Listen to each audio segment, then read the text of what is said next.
Sarah Chen stood at the window of her small room on the space station. From here, she could see the blue-green planet she called home growing smaller in the distance. She was 32 years old, with short black hair and tired eyes that had seen too much. Her simple gray suit was clean but not fancy. She looked like any other person, but she was not. Sarah was Earth's last hope. 3 days ago, the aliens had come. They called themselves the Vraxians. They were tall with blue skin and 4 arms. They spoke perfect English and said they came in peace, but Sarah did not trust them. The Vraxians had invited Earth to join something called the Galactic Council. They said Earth would have a voice among the stars. They promised to share knowledge and help humans grow. Their ships were huge and their weapons powerful. Earth's leaders had no choice but to agree. Ambassador Chen, "The meeting begins in 10 minutes, said a voice from the door. It was Tom, her assistant. He was young and believed the aliens meant well. "Thank you, Tom." "I'll be ready," Sarah replied, not turning from the window. When she heard the door close, she took a small device from her pocket. It was a recorder that would save everything the aliens said. The Vraxian translator might change their words, but this would catch the truth. Sarah had been chosen because she was smart and calm. She had worked for Earth's government for 12 years. She could speak without showing fear. She could smile while planning 3 steps ahead. Most importantly, she could see lies even when they were wrapped in pretty words. She put the recorder back in her pocket and turned from the window. The room was plain with just a bed, a desk, and a chair. On the desk was a folder with everything Earth knew about the Vraxians. It wasn't much. They had come from nowhere, with ships that moved faster than light. They had technology humans could only dream of. And they wanted something from Earth. Sarah picked up the folder and walked to the door. In the hallway, 6 guards waited for her. 2 were human. 4 were Vraxian. The alien guards were 7 feet tall and carried weapons that looked like silver sticks. Sarah had seen one of those sticks burn a hole through metal during a friendly demonstration. "This way, Ambassador," said one of the Vraxians. His voice was deep and smooth like honey over gravel. Sarah nodded and followed. The space station was huge, built by the Vraxians in just 2 days. It hung in orbit above Earth like a shiny metal spider. Inside, the halls were white and clean. The air smelled like nothing at all, which Sarah found strange. They walked for 5 minutes before reaching a large door. It slid open without a sound. Inside was a round room with a table in the middle. Sitting at the table were 12 aliens of different kinds. Some looked almost human. Others looked like nothing Sarah had ever seen. At the head of the table sat the Vraxian leader, Ambassador Xortal. "Welcome, Ambassador Chen," said Xortal, standing. All 4 of his arms spread wide in what looked like a greeting. "We are pleased Earth has accepted our invitation. Please, sit." Sarah smiled and took her seat. Her face was friendly. Her voice was calm. But behind her eyes, plans were forming. These aliens wanted something from Earth, and she needed to find out what before it was too late. "The honor is ours," Sarah said, her words peaceful and kind. But her intent was not. The meeting room fell quiet as Xortal stood up. He was almost 8 feet tall, and his blue skin seemed to glow under the bright lights. The other aliens watched him with great respect. "We welcome Earth to the Galactic Council," he said. His voice filled the room. "For too long, your planet has been alone in the dark. Now you join 37 other worlds in our peaceful union." Sarah listened carefully. Each word seemed kind, but something felt wrong. She had been a diplomat for many years, and knew when someone was not telling the whole truth. "Thank you, Ambassador Xortal," Sarah said with a small smile. "Earth is happy to join the council. We have much to learn from you all." Xortal nodded. "And we from you. Humans are interesting to us. You are young as a space-traveling people, but you have grown fast." One of the other aliens spoke up. This one looked like a large insect with green eyes. Perhaps too fast. It clicked. Some of us wonder if humans are ready for the power that comes with council membership. Sarah kept her face calm, but her mind was racing. This was what she had feared. They did not see humans as equals. "We understand your concerns," she said. "Earth has had wars and problems. But we have also made great art, music, and science. We wish to share these gifts with the galaxy." The insect alien did not look convinced. Two other aliens whispered to each other. Sarah could feel the room turning against her. Then a small, furry alien with 3 eyes spoke. "I have studied Earth's history. Humans fight, yes, but they also show great kindness. They care for sick animals that give them nothing in return. They help strangers.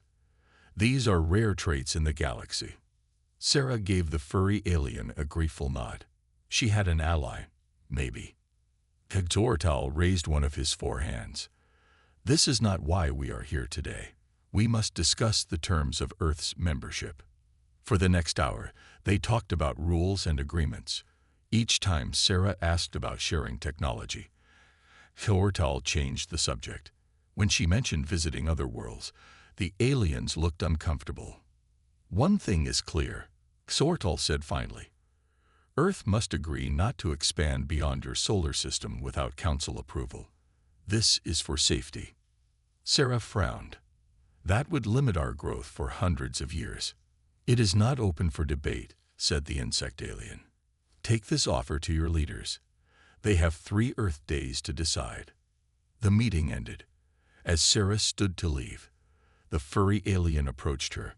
"I am Trill, from the planet Muxto," it said quietly. "Not all of us agree with the Vraxians. Find me later, if you wish to talk more." Sarah nodded slightly. This was interesting. Maybe the council was not as united as they wanted Earth to believe. Back in her room, Sarah took out her recorder and played back the meeting. She listened carefully to Hectortal's voice. There was something there, a hint of worry when Earth's technology was mentioned. She sent a message to Earth's leaders. "They fear us. Not now, but what we might become. They want to keep us small." Then she looked at her computer pad. There were files there about all the council races. She began reading about the Vraxians. Where did they come from? What did they want? What were they hiding? 3 hours later, Sarah found something strange. The Vraxians had joined the council just 50 years ago. Before that, no one had heard of them. And since they joined, 5 smaller worlds had lost their voting rights for safety violations. Sarah smiled. Now she had something to work with. Her next words to the council would still be peaceful, but her plans were taking shape. If the Vraxians wanted to keep humans down, they would learn a hard lesson about underestimating Earth. Sarah walked through the quiet halls of the space station. It was night by Earth time, and most of the human team was sleeping. But Sarah had work to do. She had agreed to meet Trill, the furry alien who seemed friendly to Earth. The meeting place was a small garden room built to show plants from many worlds. Sarah found it strange but beautiful. Blue flowers that moved on their own. Tall red trees that seemed to sing softly. And in the corner, waiting by a pool of glowing water, was Trill. "Thank you for coming, Ambassador Chen," Trill said. Its voice was soft and kind. "Call me Sarah, please." She sat on a bench next to Trill. "You wanted to talk." Trill looked around to make sure they were alone. The Vraxians are not what they seem. 50 years ago, they were nothing. A small world with little power. Then they found something. A technology from the old ones. "The old ones?" Sarah asked. "A race that lived in this galaxy 1,000,000 years ago. They left many secrets behind.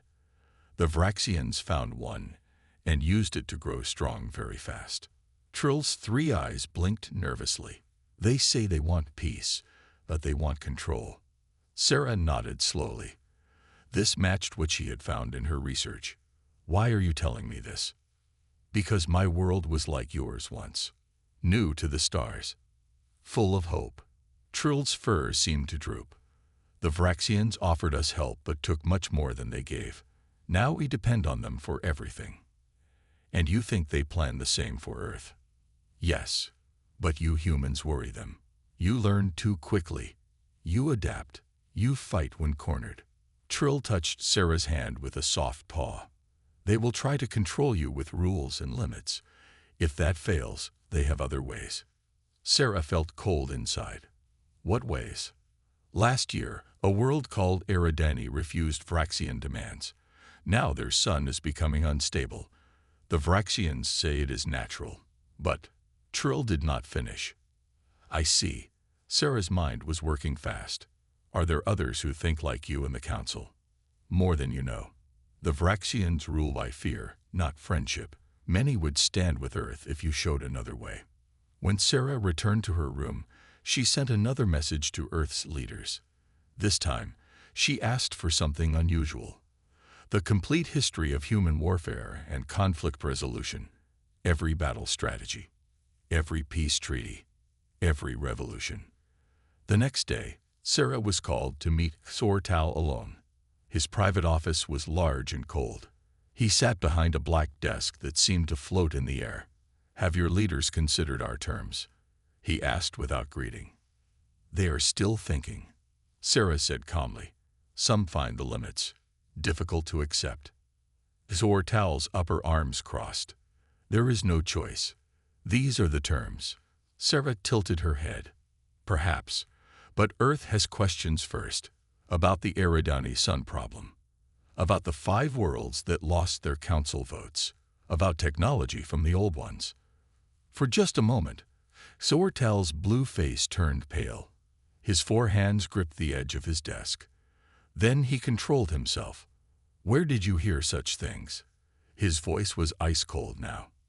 People talk, Sarah said with a small smile. The council has many voices. Dangerous talk, Sortal said. It would be sad if Earth joined the council only to find itself isolated, without friends or help. It was a threat barely hidden. Sarah stood up slowly. Thank you for your time, Ambassador. I will tell my leaders about our talk. As she walked to the door, Sortal spoke again. Humans are very new to space, Ambassador Chen. There are dangers you cannot imagine. You need our protection. Sarah turned back, her face peaceful but her eyes hard. Maybe, Ambassador Sortal. Or maybe it's the other way around. For the next 2 days, Sarah did not sit still. She met with many aliens from the council. Some would not talk to her. Some watched her with fear, but others shared small pieces of truth. The Miklari, who looked like walking trees, told her how the Vraxians had taken control of their water supply. The Dozani, with their 6 eyes and silver skin, whispered stories of Vraxian ships appearing whenever they tried to build new technology. Each story was another piece of the puzzle. On the 3rd day, Earth's leaders sent their answer. They would join the council, but they could not accept all the Vraxian terms. They wanted to be free to grow and explore. The full council met again. Sarah sat alone at the round table, facing the representatives from 37 worlds. Sortal looked down at her from his tall chair. Earth has made its choice, he said. His voice was hard. They reject our wise guidance. No, Sarah said, standing up.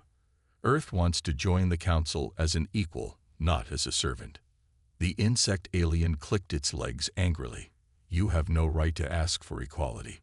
Your kind has barely left your own planet. Sarah stayed calm. True, but we have learned much in our short history.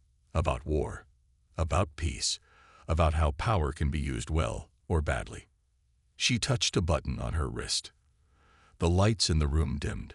A picture appeared in the air above the table. It showed Earth. This is my home, she said. One small planet. Not very special. But the people there have done amazing things. They have built. They have created. They have dreamed. The picture changed to show Earth's art, music, cities, and inventions. We have also made mistakes, Sarah continued. We have fought wars.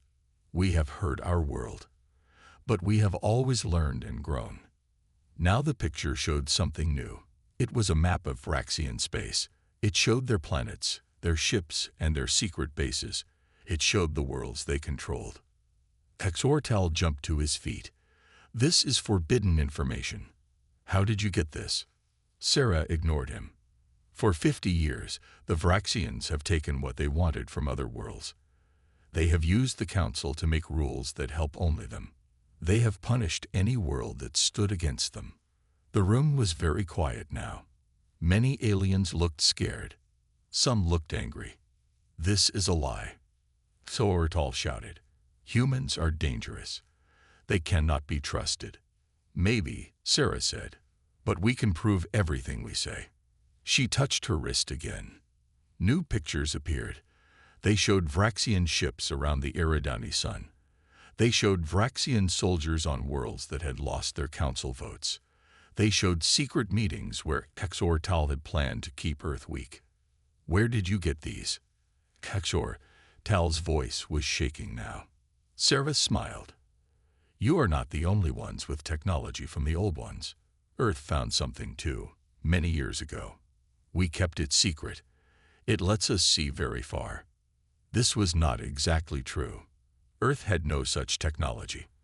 But Sarah had built a network of helpers in the 3 days since meeting Trill. Aliens who were tired of Vraxian control had given her the information. It was a trick, but an important one. "The Vraxians are not our enemies," Sarah said, looking around the room. "But they should not be our masters either. Earth wants real peace, real friendship, real equality." Many of the aliens were nodding now. Even the insect seemed unsure. Exortal's hands were shaking with anger. "This human speaks treason against the Council." "No," said Trill, standing up. "She speaks truth that we have all been afraid to say." One by one, other aliens stood up too. The walking trees. The silver-skinned Dozani. More and more until half the room was standing with Sarah. She looked at Exortal with calm eyes. "Earth will join the Council, but the Council is going to change." Exortal's blue face had turned dark purple with rage. His 4 hands made fists. He looked around the room at the many aliens now standing with Sarah.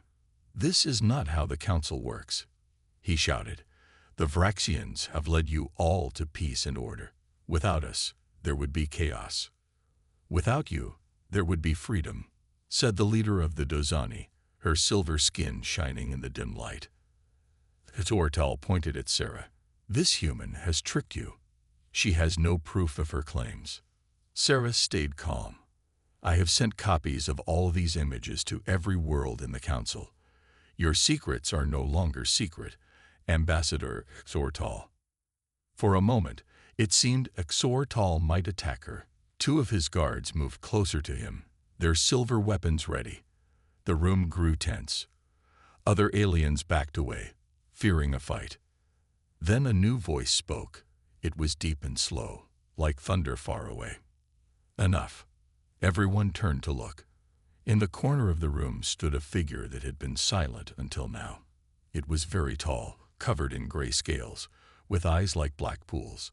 This was Zolnar, the oldest member of the Council. The ancients rarely spoke at meetings. "The human speaks truth we have ignored too long," Zolnar said. "The Vraxians found technology they did not understand and used it to gain power over others. This is not the way of the Council." Exortal seemed to shrink under Zolnar's gaze. "We brought order," he said, but his voice was weaker now.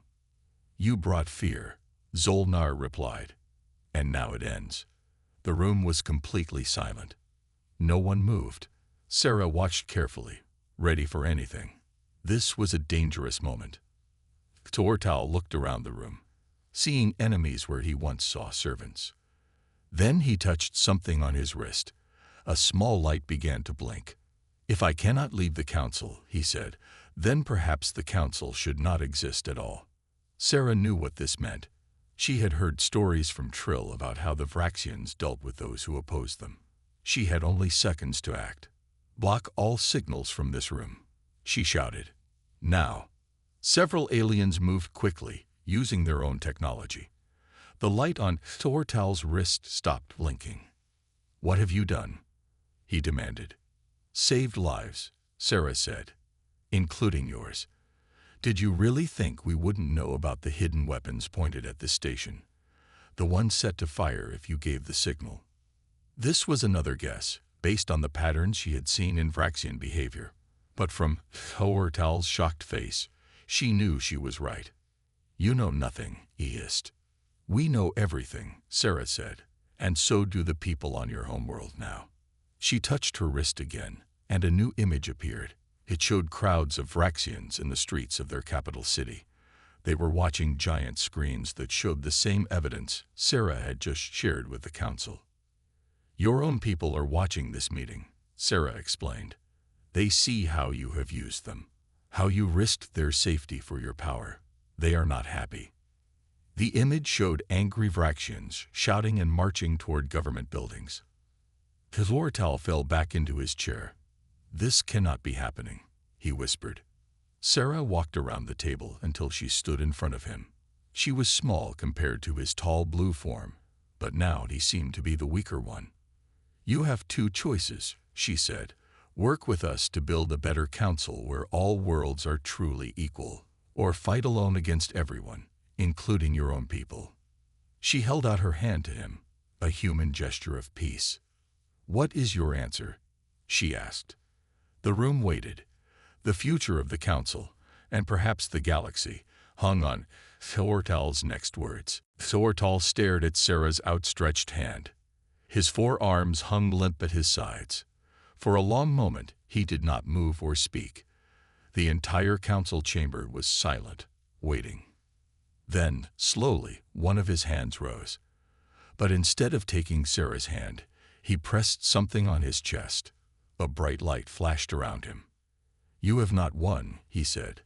His voice sounded strange now, like it was coming from far away. "The true Vraxians will never bow to lesser beings." Before anyone could stop him, Thortal vanished in a flash of blue light. "He's teleported to his ship," shouted one of the aliens. "All Vraxian guards are disappearing from the station," reported Tom through Sarah's earpiece. "Their ships are powering up weapons." The council room erupted in panic. Aliens ran in all directions, shouting in their own languages. Some fell to the floor, covering their heads. Others tried to reach communication devices. Sarah stayed calm. She had expected this might happen. Thortal was too proud to surrender. "Everyone listen," she shouted above the noise. "We don't have much time." The room gradually grew quieter as the aliens turned to her. "The Vraxians are preparing to attack this station," she said clearly. "But we are not helpless." She pressed another button on her wrist device. A large screen showed space around the station. The Vraxian ships were moving into attack positions, but there was something else too. Dozens of small ships appearing from behind Earth's moon. "Earth ships?" asked Trill, eyes wide with surprise. "Yes," Sarah nodded. "They'd been hiding there since I arrived, just in case." This was her secret plan. While she talked peace and friendship, Earth had quietly sent its best ships to wait nearby. Not to attack, but to defend if needed. The Earth ships were smaller than the Vraxian vessels, but they moved faster. They spread out in a pattern that Sarah's military advisors had designed. "Your ships cannot win against Vraxian weapons," said the insect alien, clicking nervously. "We don't need to win," Sarah explained. "We just need to hold them off." On the screen, they watched as the Earth ships moved between the station and the Vraxian fleet. The Vraxian ships fired, but the Earth vessels dodged with surprising speed. "Earth has been preparing for space combat for decades," Sarah said. "Just in case we met unfriendly aliens. We hoped we wouldn't need these skills, but we trained anyway." The Vraxian ships fired again. This time, 2 Earth ships were hit. They spun away, damaged but not destroyed. "Your people will die for nothing," said the insect alien. Sarah's face was sad but determined. "No one will die today, if I can help it." She touched her device one more time. "Now, please." For a moment, nothing happened. Then, All around the Vraxian fleet, new ships appeared. Dozens, then hundreds of vessels of all shapes and sizes. "What is this?" asked Zolnar, the ancient council member. "Friends," Sarah said simply. "From worlds the Vraxians have heard. They've been waiting for a chance to stand together." The ships came from the Dozani, the Miklari, and many other worlds that had suffered under Vraxian control. Each one was small, but together they surrounded the Vraxian fleet. From the largest of these new ships, a message was broadcast. It played through the council room speakers. "Attention Vraxian vessels. This is Admiral Chen of Earth, speaking for the Free Council Alliance. Power down your weapons and prepare to be boarded. Any ship that fires will be disabled. You are outnumbered 20-1. Sarah smiled slightly. "My brother," she explained to the surprised aliens around her. "We've been planning this for months." On the screen, the Vraxian ships froze in place, surrounded on all sides. "You tricked them," said Trill, looking at Sarah with new respect. "No," Sarah said. "I gave them every chance for real peace. They chose this path." She watched the screen as, one by one, the Vraxian ships powered down their weapons. Not because of Earth alone, but because of the united strength of many worlds standing together. 3 days after the standoff in space, the council met again. The room was different now. The tall chair where Xor Tal had sat was gone. Instead, all seats were the same size, arranged in a perfect circle. No one sat above anyone else. Sarah entered the room wearing a simple blue suit. The other aliens watched her with new eyes. Some looked afraid. Others seemed full of respect. All knew that this human had changed everything. "Welcome to the first meeting of the new Galactic Council," said Zolnar, the ancient scale being. "Today we begin again, as equals." Sarah took her seat between Trill and a representative from a world she had not met before. They nodded to her with friendly eyes. "What happened to the Vraxians?" asked the insect alien. It seemed less hostile now, more curious. "Most have returned to their homeworld," Sarah explained. "Their ships are being watched by the Alliance fleet. Their leaders are facing questions from their own people." This was true. After surrendering, the Vraxian ships had been escorted back to their world. Xor Tal and his closest allies were now under house arrest, while ordinary Vraxians demanded answers about the lies they had been told.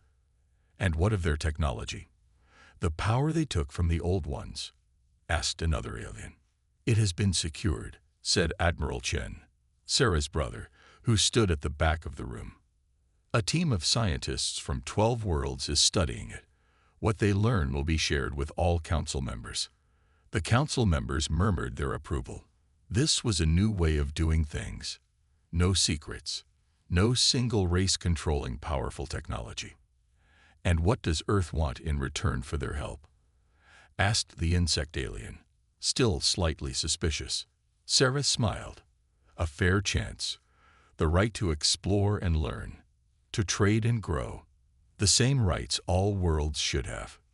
"Nothing more," pressed the insect. "Nothing more," Sarah confirmed. "Earth does not seek to replace the Vraxians as rulers. We believe no one should rule over others." For the next several hours, the council talked about new rules and new ways to work together. Sarah spoke little, letting others share their ideas. Sometimes she offered a suggestion or asked a question, but mostly she listened. When the meeting ended, Trill walked with her back to her room. "You had this plan from the start," Trill said. "All of it." Sarah shook her head. "Not all. I hoped the Vraxians would choose peace. I gave them that chance." "But you were ready if they didn't," Trill insisted. "Yes," Sarah admitted. "Earth has learned through hard lessons that peace works best when you're also prepared for war." They stopped at Sarah's door. Trill looked up at her with all 3 eyes blinking. "Your words were always peaceful," Trill said, "even when offering Xor Tal a second chance. But your intent—" "My intent was to protect Earth," Sarah said firmly, "and to help free other worlds if I could. Sometimes that requires more than just words." Trill nodded slowly. The Council will be watching Earth carefully now. Some still fear what humans might become. Sarah smiled. That's fair. We will earn their trust, day by day. After Trill left, Sarah sat at her window looking out at the stars. She thought about how far she had come, how far humanity had come. From a single small planet to changing the balance of power in the galaxy. Her computer pad beeped. It was a message from Earth's leaders. Mission accomplished. When will you return home? Sarah typed her reply. Not yet. Much work still to do here. She put down the pad and looked back at the stars. The Vraxians had been stopped, but Sarah knew this was just the beginning. The real challenge would be building something better in place of what had fallen. A true peace based on respect, not fear. Her words would remain peaceful, but her intent was clear. Humanity would never be controlled or limited by others. And under her watch, no other world would suffer that fate either. 1 month had passed since the day the Council changed forever. Sarah sat in a small garden on the space station, enjoying a moment of quiet. The air smelled sweet from strange flowers that changed color as they bloomed. It was her favorite place to think. Ambassador Chen, said a voice behind her. May I join you? Sarah turned to see a tall blue figure standing in the garden entrance. It was a Vraxian, but not Exortal. This was Miralyn, the new Vraxian representative to the Council. Please, Sarah said, moving over on the bench. Miralyn sat down carefully. She had 4 arms like all Vraxians, but she held them close to her body, as if trying to seem smaller. My people are still angry, Miralyn said after a moment. Some blame you for our fall from power. And what do you think? Sarah asked. I think Tortal and the old leaders brought this on themselves. They lied to us for years. They told us the other worlds needed our guidance, that without us, there would be chaos. Miralyn looked down at her hands. We believed them. Sarah nodded. People often believe what their leaders tell them. The technology from the old ones, Miralyn said. It was not just weapons, you know. It could have helped everyone in the galaxy. But our leaders kept it for themselves. And now? Sarah asked. Now we must learn what it means to be just one world among many. Not special. Not in control. Miralyn's voice was sad but accepting. They sat in silence for a while, watching the strange flowers change from blue to purple. There is something you should know, Miralyn said finally. Something important. Sarah looked at her with careful eyes. What is it? Exortal escaped yesterday. Sarah sat up straight. How? I thought he was under guard. He had friends still loyal to him. They helped him steal a small ship. Miralyn's face showed shame. Our new government tried to stop him, but he got away. Where would he go? Sarah wondered. We don't know. But before he left, he sent a message to his supporters. He said, the human thinks she has won, but the game is not over. Sarah took a deep breath. She had feared something like this might happen. Sortal was too proud to accept defeat. Thank you for telling me, she said to Miralyn. My people want peace now. Real peace. Miralyn stood up. I will help you find him if I can. After the Vraxian left, Sarah called her brother on a secure line. We have a problem, she told him. Exortal is free. Admiral Chen's face looked worried on the screen. That's not all, he said. 2 of our science ships have gone missing near the edge of explored space, and there are reports of strange energy readings from several abandoned Old One sites. Sarah's mind worked quickly. He's looking for more technology, more power. That's what we think too, her brother agreed. What should we do? Sarah thought for a moment. Double the guards on all known Old One sites, and send me everything we have about their history. There must be something we're missing. That night, Sarah stayed up late reading ancient records from a dozen worlds. The Old Ones had been gone for 1,000,000 years, but they had left traces everywhere. Most of their technology was lost or broken, but pieces remained. Powerful pieces. Near morning, she found something interesting.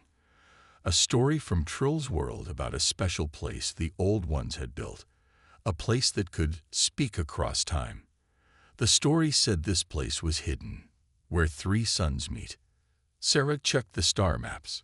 There was only one place in the galaxy where three stars were so close together that their light seemed to merge. She smiled tiredly. "Found you," she whispered. As the station's day cycle began, Sarah prepared a message for the council. They needed to act fast. Tortal was dangerous, but he was just one Vraxian. What really worried her was what he might find if he reached the Old One's hidden place first. The peace they had won was still new and fragile.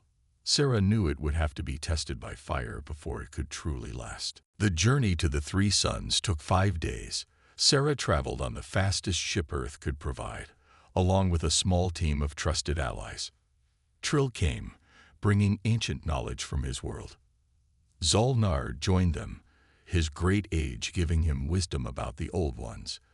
Even Miralyn asked to help, wanting to fix the damage her people had caused. As they got closer, the view outside the ship became strange and beautiful. Three suns hung in space, so close they seemed to touch. Their light mixed together, creating colors Sarah had never seen before. "There," said Trill, pointing to something floating between the suns. It looked like a small moon made of metal, shining in the triple light. "The place that speaks across time," Zolnar said in his deep voice. "I never believed it was real." "Tortal is already there," Miralyn reported, looking at the ship's sensors. "His vessel is docked on the far side." Sarah nodded. She had expected this. "We need to hurry." Their ship landed on the metal moon. Sarah was the first to step out, wearing a special suit that protected her from the strong gravity and strange air. The others followed close behind. The surface of the metal moon was covered in strange writing. Symbols flowed like water across the ground, changing as they watched. "This way," said Zolnar, reading the moving symbols. "The center chamber is not far." They walked quickly through twisting halls that seemed to be alive. The walls hummed with power that had lasted 1,000,000 years. Sarah felt small among the works of the Old Ones, but she kept moving forward. They found Tortal in a large round room at the center of the metal moon. He stood before a tall pillar of light that reached from floor to ceiling. His 4 hands worked quickly over controls that glowed with each touch. "Stop," Sarah called out. "You don't understand what you're doing." Tortal turned. His blue face looked wild and tired. "The human," he said with a cold laugh, "always trying to stop progress." "This isn't progress," Sarah said, taking a step closer. "The Old Ones built this place to warn future people, not to give them power." "Lies," Tortal hissed. "This machine can change time itself. With it, I can make the Vraxians strong again. I can erase everything you did." Sarah looked at the pillar of light. The stories said it could speak across time, but she had learned what that really meant. It could send messages to the past, not change it. "The machine doesn't work that way," she tried to explain. "It can only send information, not people or things. And every message changes the path of time, creating a new branch. You can't change our time, only create a different one." "I don't believe you," Tortal said, turning back to the controls. "The Old Ones would not build something so useless. They built it as a last warning," Zolnar said. "They sent messages trying to prevent their own end, but each message created a new timeline. They could never save themselves." Tortal ignored them, working faster now. The pillar of light grew brighter. "He's going to overload it," Miralyn warned. These controls were not made for Vraxian hands. Sarah knew they had only moments to act. She could try to fight Tortal, but that might make things worse. Instead, she walked forward slowly, her hands open and empty. "Tortal," she said calmly, "your people need you." He paused, looking at her with suspicion. "Not as a ruler," Sarah continued, "but as someone who knows the mistakes of the past. Someone who can help them find a better way forward. You took everything from me, he said, but his voice was weaker now. No, you had a choice, just as you do now. Sarah held out her hand. Come back with us. Help build the new council. Be remembered not as the last of the old ways, but as the first of the new. For a long moment, the room was silent except for the hum of ancient power. Then, slowly, Xortal's hands fell away from the controls. The pillar of light dimmed. The Old Ones were the most powerful beings in the galaxy, he said quietly, and even they could not escape their end. But they left us this warning, Sarah said, so we might do better. As they left the metal moon together, Sarah looked back at the place the Old Ones had built. Some powers were too great to use, some knowledge too dangerous to hold alone. The real strength of humanity, she had learned, was not in having power over others, but in bringing people together. Her words had always been peaceful, and in the end, that peace had been her true intent all along.